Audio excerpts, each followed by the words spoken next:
যেখানে আমি দেখাতে চাই বাংলাদেশের জম কারা হতে পারে শুধুমাত্র উত্তরবঙ্গে। আমরা গোটা ভারতবর্ষের আমাদের যে অ্যাসেটস এবং ইনস্টলেশন সেগুলোকে ব্যবহার করো না, বাংলাদেশের জম কারা হতে পারে একবার দেখি। এই মুহূর্তে ইন্দো তিবেট বর্ডার পুলিশ আইটিবিপি উত্তরবঙ্গকে ঘিরে রেখে দিয়েছে এবং তার পাশাপাশি সেভেন সিস্টারকে আগলে রেখে দিয়েছে। বাংলাদেশ চোখ তুলেও যেন না তাকায়। ইন্দো তিবেটিয়ান বর্ডার পুলিশের পাশাপাশি এই মুহূর্তে সশস্ত্র সীমা বল অর্থাৎ এসএসবির পাশাপাশি এই মুহূর্তে সীমান্তরক্ষী বাহিনী অর্থাৎ বিএসএফ প্রাথমিকভাবে যে বর্ডারিং জায়গাগুলো রয়েছে নর্থ বেঙ্গল বাংলাদেশের সীমান্ত পার্শ্ববর্তী এলাকাগুলো, সেখানে বিএসএফ মোতায়েন করা রয়েছে। মাল্টি লেয়ারে সিকিউরিটি রাখা হয়েছে। সীমান্ত রক্ষী বাহিনীর পাশাপাশি রয়েছে ভারতীয় সেনা, অর্থাৎ ভারতীয় সেনার বিভিন্ন ভাগ রয়েছে এবং তার পাশাপাশি অসম রাইফেলসও রয়েছে। এখানে আসাম রাইফেলস এবং ভারতীয় সেনা দুপক্ষেই রয়েছে এবং তার পাশাপাশি রয়েছে পশ্চিমবঙ্গ পুলিশ। আমরা প্রত্যেকটি আর্ম ফোর্স এবং ইউনিফর্মড মেনকে সম্মান জানাই, উর্দিধারীদের সম্মান জানাই। পশ্চিমবঙ্গ পুলিশ অনেক কিছু পারে উত্তরবঙ্গে, পশ্চিমবঙ্গ পুলিশকে হয়তো করতে দেওয়া হয় না এবং এই স্মাগলিং র্যাকেট, কখনো কাঠ চুরি যাচ্ছে, টিম্বার, চা, একাধিক জিনিস চুরি যাচ্ছে এবং এগুলো ইচ্ছাকৃতভাবে তারা হতে দিচ্ছে। বিনায়ক বন্দ্যোপাধ্যায়, তৃণমূল কংগ্রেস এত বোকা, এটা কি মানতে হবে? তৃণমূল কংগ্রেসকে একটা ইমেজ তৈরি হয়ে যাচ্ছে আন্তর্জাতিক মহলে। তৃণমূল কংগ্রেসকে যদি টোপ দাও, তৃণমূল কংগ্রেসের নিচুতলার এই ফ্রান্সিস ইক্কারা টাকার জন্য যা ইচ্ছা করতে পারে, দেশকেও বিক্রি করে দিতে পারে।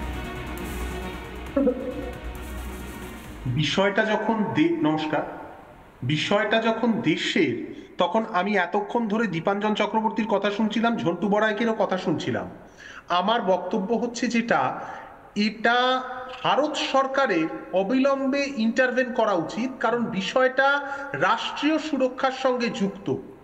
একটি লোক, সে কালকে হয়তো ফরওয়ার্ড ব্লক করতো, আজকে তৃণমূল কংগ্রেস করছে, পরশুদিন সে বিজেপিতেও জয়েন করে যেতে পারে, কারণ তাকে নিজের আইডেন্টিটিটাকে যেখানে লুকিয়ে রাখলে সুবিধে হবে এই কাজগুলো করার জন্য সে করতে পারে। আমার বক্তব্য হচ্ছে এই ঠিক যেভাবে দেখানো হলো যে আইটিবিপি থেকে আরম্ভ করে সেভেন সিস্টার্স যারা আগলে রেখেছেন, এরা তো সব কেন্দ্রীয় সরকারি সংস্থা। কেন্দ্রীয় সরকার আরো সতর্কতামূলক পদক্ষেপ নিচ্ছে না? আজকে কিন্তু বাংলাদেশ সেই আগের বাংলাদেশ, দিন যাবে এবে পান খেয়ে তা নয়। তার মধ্যে কিন্তু অনেকেই এটা লিখছেন যে একটা পূর্ব পাকিস্তানের ফিরে আসার ব্যাপার হচ্ছে এবং সেই চক্রান্তগুলো চলছে এবং যত রকম ভাবে পারা যায় ভারতের ক্ষতি, যেটা ৭১ সালের আগে করা হয়েছিল, যেটা সেই সময়ের নেতৃবৃন্দ ইন্দিরা গান্ধী থেকে অটল বিহারী বাজপেয়ী তারা একত্রিত হয়ে সেটাকে আটকে দিয়েছিলেন। আজকে কিন্তু আমি সমস্তটা শুনছি এবং খুব দুশ্চিন্তার ব্যাপার, কিন্তু আমি বলবো ভারত সরকার কি পদক্ষেপ নিচ্ছে এবং তার খানিকটা জরুরি পদক্ষেপ নেওয়া উচিত। এখানে এই চিকেন স্নেকের যে আতঙ্কজনক ব্যাপারটা, যে ২০ মাইল, সেই ২০ মাইলটাকে ছেটে দিলে ভারতের একটা বিরাট অংশ আলাদা হয়ে যাবে ভারতের থেকে।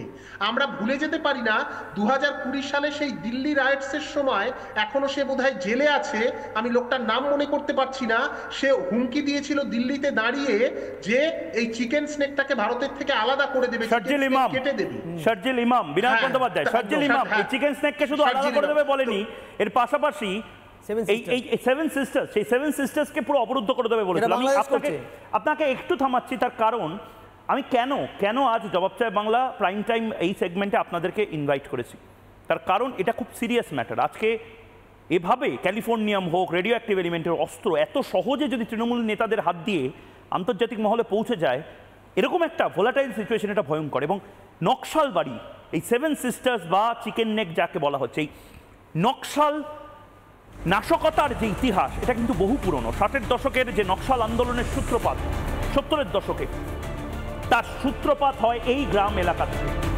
পশ্চিমবঙ্গের নকশালবাড়ি থেকে শুরু হয়, যে আরবান নকশাল যাকে বলা হয়, আজকের প্রজন্ম যাদেরকে শহুরে নকশাল বলে, এই যে টুকরে কাট দেঙ্গে সমস্ত কিছুর শুরু এই চারু মজুমদারের এই গ্রাম থেকে। পশ্চিমবঙ্গের নকশালবাড়ি থেকে শুরু, তারপরে রেড করিডোর করে ছড়িয়ে পড়ে চারু মজুমদার, সুশীতল রায়চৌধুরী, একের পর এক কানু সান্যালের মতন নেতা, জঙ্গল সাঁওতালের মতন নেতা, তাদের মাধ্যমে ছড়িয়ে পড়ে এবং এই নকশাল আন্দোলনটা পরবর্তীকালে সন্ত্রাসবাদী আন্দোলনের রূপ নেয়, দেশের বিভিন্ন অঞ্চলে ছড়িয়ে পড়ে।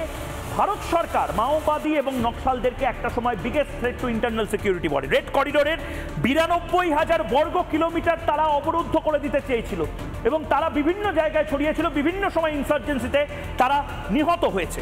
ক্রমে সন্ত্রাসবাদী আন্দোলনের রূপ নেয় এবং বিভিন্ন সময় মাওবাদীদেরকে নিকেশ করা হয় নকশালবাড়ি এলাকা থেকে। সন্ত্রাসবাদী সংগঠন ঘোষণা কেন্দ্রীয় সরকারের, এবং এই সমস্ত কিছু যেখানে হয়েছে ঝন্টু বড়াইক, ঠিক সেই জায়গাটির নাম নকশালবাড়ি, যে নকশালবাড়িতে ফ্রান্সিস এক্কার মতন তৃণমূল নেতা ভুয়ো ক্যালিফোর্নিয়াম এবং ডিআরডিওর ভুয়ো ডকুমেন্টস নিয়ে টাকা কামানোর চেষ্টা করছে।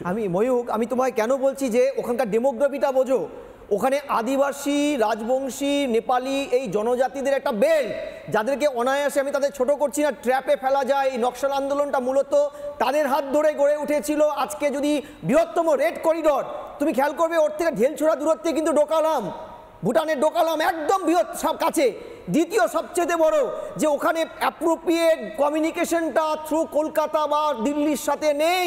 তোমাকে আমি প্রথমেই বলেছিলাম বিধানচন্দ্র রায় চেষ্টা করেছিল, কিন্তু বেঙ্গল টু বেঙ্গল রোড এখন নেই, 3-4টে স্টেট দিয়ে যেতে হয়। আরেকটা ময়ূক সেটা বলি যে ইমিডিয়েট ওখানে যদি মেজার্স নিতে হয়, তাহলে কেন্দ্রশাসিত অঞ্চল যদি না করা যায়, স্টেটের হাতে রাখলে, আমি বলছি 7 সিস্টার যেটা বাংলাদেশে একাধিক দাবি উঠছে, ইভেন আজকের যিনি কেয়ারটেকিং, বেআইনি কেয়ারটেকিং সরকারের মাথায় বসে আছে ইউনিস, তিনি প্রকাশ্যে ধমকি দিয়েছেন আমরা 7 সিস্টারে ডিস্টার্ব করব। ফলে এটা বৃহত্তম চায়না বেস, এবং আজকের যে বাংলাদেশ, এটা বেশ একটা করিডোর না হয়ে যায় বা হয়ে গেছে, কারণ স্টেটের হাতে কিন্তু ওটা সুরক্ষিত নয়। কেন্দ্রশাসিত অঞ্চল না করলে এই ডিস্টারবেন্স আটকানো যাবে না। আর ওখানে কিন্তু ওই যে বৃহত্তম রেড করিডোর চায়নাকে, সেটাকে আটকাতে গেলে আরেকটা যেটা মেজার্স 1950 যে ইন্ডিয়া নেপাল যে চুক্তিটা, যেখানে নেপাল থেকে প্রচুর লোক সেখানে বসতে পারবে, তাদের কোনো ভিসা পাসপোর্ট লাগে না, ইন্ডিয়াও যেতে পারে, কিন্তু ইন্ডিয়া তো সেই ইন্ডিয়া তো যান না, উল্টো দিকে মাইগ্রেশনটা হয়, সেটাকে কিন্তু ভাবা দরকার। ঠিক এবং তার পাশাপাশি আমি দীপাঞ্জন চক্রবর্তীর কাছে আরেকবার যাওয়ার একটা কথা বলছি। আচ্ছা বিনায়ক দা বলেনি। হ্যাঁ, আমি যেটা বলছি সেটা হচ্ছে একটু খেয়াল রাখতে হবে, এই যে নকশালবাড়ি যে কথাটা তুমি বললে, 1971 সালে কিন্তু এই অতিবাম শক্তি পাক মুক্তিযুদ্ধে কিন্তু বাংলাদেশের মুক্তিযুদ্ধ সমর্থন করেনি। চারু মজুমদারের ঘনিষ্ঠ অনুসারীরা কিন্তু বাংলাদেশ স্বাধীন হোক এটা চাননি। এবার তাই কারণে আজকে কিন্তু ভারত সরকারকে এটা খুব গুরুত্ব দিয়ে দেখতে হবে। এবং একটা ব্যাপারে আমি একটু দ্বিমত পোষণ করছি যে বাংলাকে অখণ্ড রেখেই এটাকে দেখতে হবে ভারতের নিরাপত্তা, বিশেষ করে মানে পশ্চিমবাংলার মানে ভৌগোলিক মানচিত্র এক রেখে যে কিভাবে এটা নিরাপত্তা ভারতের রাখতে হয় এটা একটু দেখতে হবে। একদম। এবং তার পাশাপাশি আমি একবার দীপাঞ্জন চক্রবর্তীর কাছে যাওয়ার আগে ডটগুলো কানেক্ট করার চেষ্টা করছি। মানে এই ভুয়ো ক্যালিফোর্নিয়াম পাওয়া যাচ্ছে, আবার সেটা দেখা যাচ্ছে ল্যাব টেস্টে না এটা ছিল না। মানে এরকম কিন্তু একাধিকবার হয়েছে। ডিআরডিও থেকে 2015 সালে ক্যালিফোর্নিয়াম চুরি যায় ভারতবর্ষে, এভাবে ক্যালিফোর্নিয়াম চুরি যাচ্ছে, এটাও কিন্তু খুব ভয়ঙ্কর একটা জিনিস। 2015 সালের পর ডিআরডিও থেকে যে ক্যালিফোর্নিয়া 1 গ্রামের দাম 17 কোটি টাকা, 2000-3000 কোটি টাকার ক্যালিফোর্নিয়াম চুরি যাচ্ছে। আগস্ট 2021-এ কলকাতায় উদ্ধার হয় 250 গ্রাম ক্যালিফোর্নিয়াম রেডিও অ্যাক্টিভ এলিমেন্ট হিসেবে, সেগুলো ল্যাবে পাঠানো হয়, ভাবা অ্যাটমিক রিসার্চ সেন্টারে পাঠানো হয়, এবং সেখান থেকে জানা যায় যে না, এটা রেডিও অ্যাক্টিভ হ্যাজার্ডাস ক্যালিফোর্নিয়াম নয়, এটা অন্য কোনো স্মাগলিং পারপাসে ব্যবহার করা হচ্ছিল। তার ঠিক পরে বিমানবন্দরে গ্রেপ্তার হয় 2 জন, এবং এদেরও কি কারণে স্মাগলিং এর সাথে যুক্ত ছিল তার দিকে ইনভেস্টিগেটররা নজর দেয়। নড়ে চড়ে বসে ইনভেস্টিগেটররা আগস্ট 2024-এ বিহারের গোপালগঞ্জে উদ্ধার হয় ক্যালিফোর্নিয়াম। মাথায় রাখুন, এই গোপালগঞ্জ আবার সেই পাকুড় গোপালগঞ্জ, সেই সাঁওতালপট্টি যেখানে বাংলাদেশিরা এসে যাচ্ছে, সেই জায়গা। 50 গ্রাম ক্যালিফোর্নিয়াম উদ্ধার হয় এই গোপালগঞ্জ থেকে। 1 গ্রামের দাম 17 কোটি, মানে 200-300 কোটি টাকার ক্যালিফোর্নিয়াম বলে অনুমান করা যায়। পরে আবার জানা যায় সেই ক্যালিফোর্নিয়াম আসল নয়, এবং এই গ্রেপ্তার 3 জন হয়। এবং তারপর ভাবুন 2024 আগস্ট মাসে বিহার থেকে, তার ঠিক পরে নভেম্বরে আবার ক্যালিফোর্নিয়াম শব্দটা আমরা শুনতে পাই।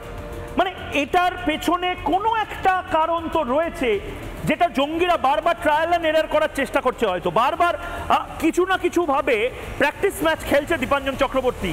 আমাদের তো বোধহয় আরো সতর্ক থাকা উচিত। নানা ধরনের কন্টেন্ট দেখার জন্য লাইক করুন, শেয়ার করুন আমাদের ফেসবুক পেজ, সাবস্ক্রাইব করুন আমাদের ইউটিউব চ্যানেল। পাশাপাশি অন্যান্য ব্রেকিং নিউজের জন্য অবশ্যই চোখ রাখুন রিপাবলিক বাংলায়।